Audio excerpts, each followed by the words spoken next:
certainly would.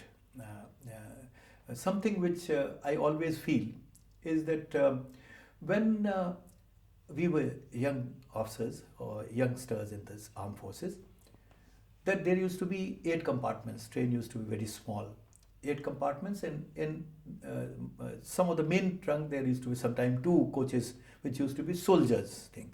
Definitely one in each of the trunk trains, like going to Calcutta or Amritsar to Calcutta, or say Jammu to, or Jammu was not there a station for wherever, say Pathankot to Trivandrum or Delhi or Bombay or wherever to wherever, long distance, they always had soldiers bogie in that.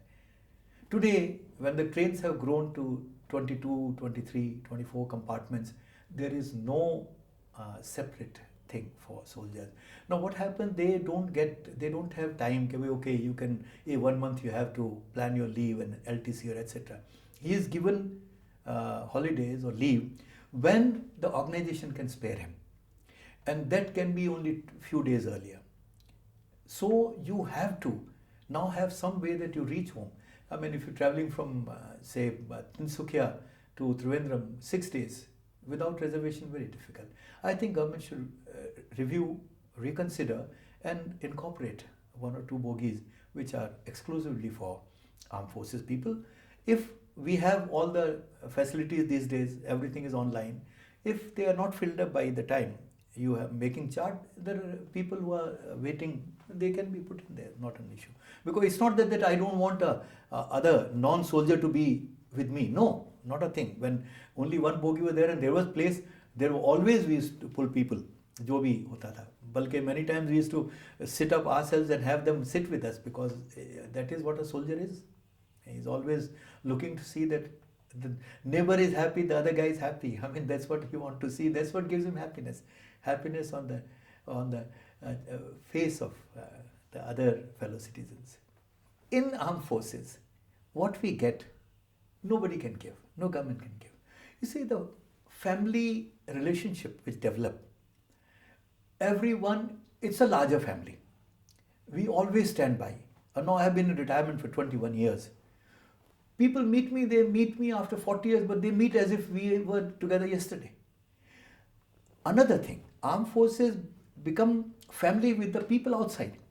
Wherever I posted, I'm very fortunate, I don't know how many of others are, that I had 28 posting in 34 years. So I really moved.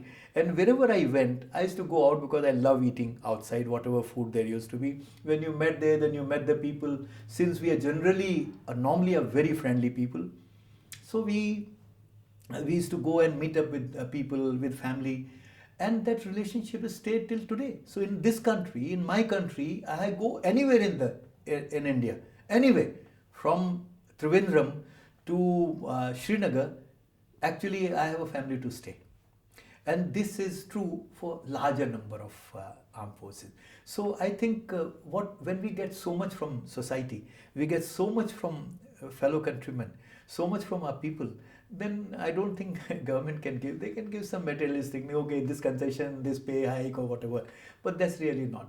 Admi in the end only eats do roti, and older you grow, wo bhi dead ho jati hai. So you don't need anything. Government, I personally don't. I don't wish for anything from the government, really. But they should. One which I'll certainly want to highlight is that we carry on for a larger age. Like in our armed forces, we have a retiring age for officers, which is dependent on the rank. Like I retired at that time at 54 because there was no vacancy as Air Vice Marshal, so I had to retire as an Air Commodore. Otherwise, I would have gone another 2 years, or another rank, another 2 years, and finally Chief retires at 62 and the other Air Marshal at 60. But soldiers retire early. Their term is 15 years. So when he joins at 17, so at 33 he's out. No, you can't say that you are on your own. That's not fair. That is where the government, and it is not as aid, it is for the country, because a soldier does not compromise. He does not indulge in compromising practices. He will not go into something which is not correct ethically. So you will find if you put him into any assignments, he will perform. He will perform for the betterment of any organization that he joins. it could be paramilitary forces, it could be any private sector companies or public sector companies. But this liability, as it is now, is because it is on individual, that whatever you do, you have to do yourself. He has actually not looked back at his family for all the years that he was serving. He doesn't know what's happening to his mother. He doesn't know what's happening to his father. He doesn't know whether his son or child has got admission. He doesn't know who's taken his wife to the hospital. He is dedicatedly doing what he's assigned to. Now, when he is out of it, you can't say, sorry boy. Everyone else, they join the service, any service, private sector or public sector, they start doing their own thing, that what I'll do after my retirement. They all have their things lined up. So I think that is where government should very seriously think, as not a favor, but as something which is obligation on the government of India to ensure the soldiers are taken care when they are asked to go home much younger, at much younger age, and at a very fit state, mentally and physically, and with a psyche which is best that you can ever find.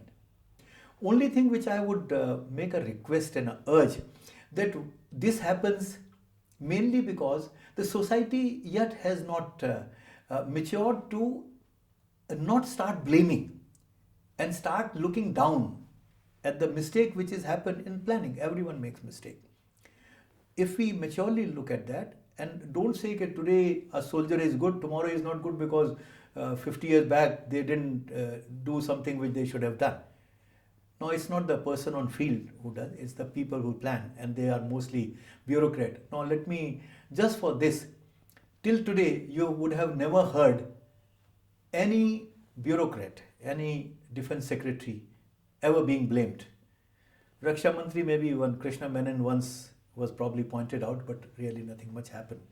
But the fact is, otherwise it's always the forces which get it, which is not right.